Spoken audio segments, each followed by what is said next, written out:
ఈరోజు ఈ వీడియోలో మనం text and images side by side ఎలా పెట్టాలో చూద్దాం.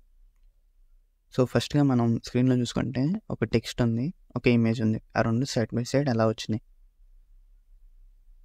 సో ఇప్పుడు మనం VS కోడ్లోకి వెళ్ళి బాడీ ట్యాగ్లో అయితే ఒక డివ్ ట్యాగ్ అయితే తీసుకుంటాం.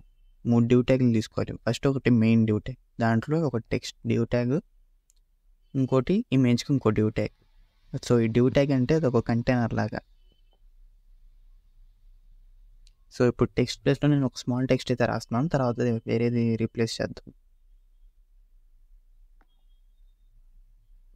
సో ఇంకో డివ్ ట్యాగ్ తీసుకుని దాంట్లో ఇమేజ్ అనేది తీసుకున్నాం.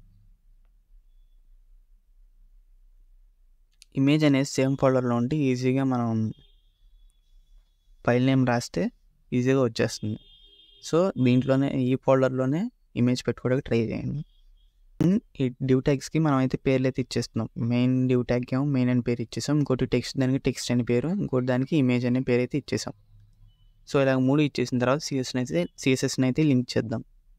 సో ఫస్ట్ రీల్లో స్టైల్ షీట్స్ అని రాసుకుంటాం. తర్వాత హెచ్రిఫ్లో మనం ఏదైతే ఫైల్ నేమ్ ఇచ్చామో సిఎస్ఎస్కి అది రాసుకుంటాం, styles.css.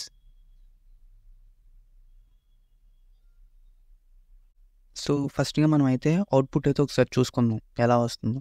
సో గూగుల్లోకి వెళ్ళి పేస్ట్ చేశాను. సో అంతా మనకి కనిపించలేదు డిఫరెంట్గా. సో ఇప్పుడు ఒకసారి చూసుకుందాం. సో చూసారుగా ఎలా వచ్చింది. అండ్ కొంచెం మనం టెక్స్ట్ అయితే లేదు, టెక్స్ట్ యాడ్ చేద్దాం. అప్పుడు ఆ ఇమేజ్ కూడా కొంచెం క్రాస్కి వెళ్ళిద్ది. సో ChatGPTలోకి వచ్చి రైట్ అబౌట్ మహేష్ బాబు అని ఒక ప్రాంప్ట్ అయితే ఇచ్చా, అదైతే ఒక పారాగ్రాఫ్ అయితే ఇస్తుంది. సో అది ఇచ్చిన తర్వాత దాన్ని అయితే కాపీ చేసి నా పారాగ్రాఫ్ ట్యాగ్లో అయితే యాడ్ చేశాను. సో ఇప్పుడు చూద్దాం అవుట్పుట్ ఎలా చేంజ్ అయిందో లేదు.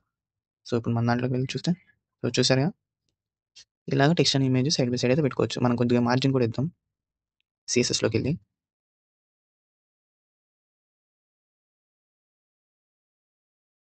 సో ఇప్పుడు సిఎస్ఎస్లో మార్జిన్ ఒక 5% అయితే ఇస్తున్నా. సో ఇలా అయితే వస్తుంది. సో ఇలాంటి వీడియోస్ కోసం please subscribe meta coding. Thank you for watching.